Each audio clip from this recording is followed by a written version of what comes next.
পাওনা টাকা পরিশোধের কথা বলে গভীর রাতে ডেকে নিয়ে লক্ষ্মীপুরে এক অটোরিকশা চালককে নির্মমভাবে হত্যা করা হয়েছে।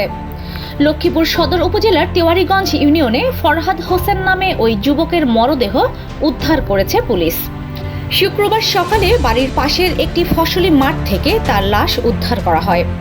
নিহত ফরহাদ হোসেন তেওয়ারীগঞ্জ ইউনিয়নের ৮ নম্বর ওয়ার্ডের পূর্ব চরমনসা গ্রামের মোহাম্মদ দিদার হোসেনের ছেলে। তিনি পেশায় একজন অটোরিকশা চালক এবং এক সন্তানের জনক ছিলেন। পরিবারের অভিযোগ, পাওনা টাকা দেওয়ার কথা বলে বৃহস্পতিবার দিবাগত রাত ২টার দিকে এক ব্যক্তি মোবাইল ফোনে কল করে তাকে বাড়ি থেকে ডেকে নেয়। এরপর থেকে তিনি আর বাড়ি ফেরেননি। পরদিন সকালে বাড়ি থেকে প্রায় ১ কিলোমিটার দূরে একটি ফসলি ক্ষেতে তার মরদেহ পড়ে থাকতে দেখা যায়। নিহতের স্ত্রী নার্গিস বেগম জানান, সকালে স্বামীর ফোন বন্ধ পেয়ে খোঁজাখুঁজি শুরু করেন। পরে স্থানীয়দের মাধ্যমে মরদেহ উদ্ধারের খবর পান। তার দাবি, টাকা লেনদেনকে কেন্দ্র করেই এই হত্যাকাণ্ড ঘটেছে।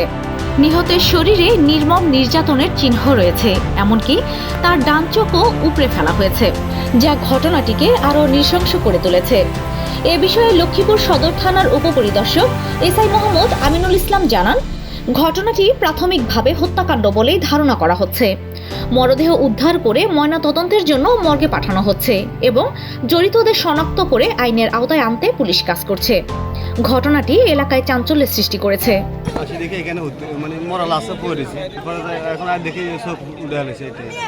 গাঁজা, ইয়াবা বিভিন্ন নেশার সাথে যারা জড়িত সুনির্দিষ্ট তদন্ত করে যেন এদেরকে আইনের আওতা নেওয়া হয়। আমরা এই ছেলেটাকে আমি বিশেষ করে চিনতাম, আমার এক বন্ধুর ভাইয়ের ছেলে। আমি ছেলেটাকে ভালো করে চিনি। ছেলেটা অটো চালায়, পরিশ্রম করে, কিন্তু এইভাবে একটা এই নির্জন জায়গায় নিয়ে আসি এইভাবে হত্যা করা, এটা তো মানুষের কাজ না, একটা অমানসিক, মানে মানবতা বলতে এখানে কিছুই নেই। আমরা এর উপযুক্ত বিচার চাই এবং দোষীদের শাস্তি দেব না কামনা করি।